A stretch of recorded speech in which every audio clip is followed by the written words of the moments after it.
So hello guys, this is Pranoy Chatterjee. Welcome to my channel. So today I am gonna say you how to change your background in Google Meet while doing your online class, or you are hosting an online class. So how to change your background. Okay guys, first what you have to do, you have to do change your Google account. That is, you have to make a new account.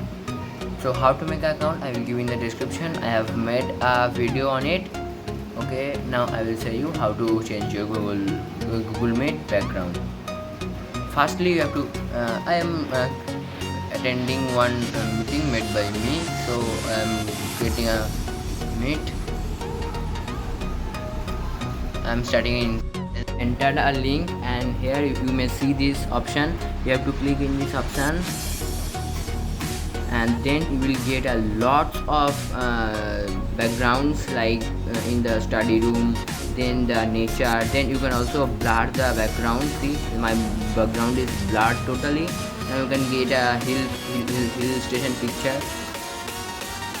Then many options are there here.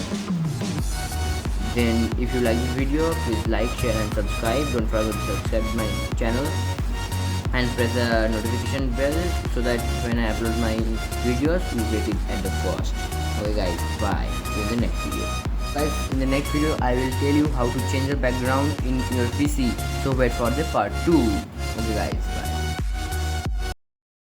Guys, if you like this video, please like, share and comment to inspire me, and don't forget to subscribe this channel and press the bell icon to get notifications as I upload my video. Okay, see you soon and see you in the next video. Bye till then.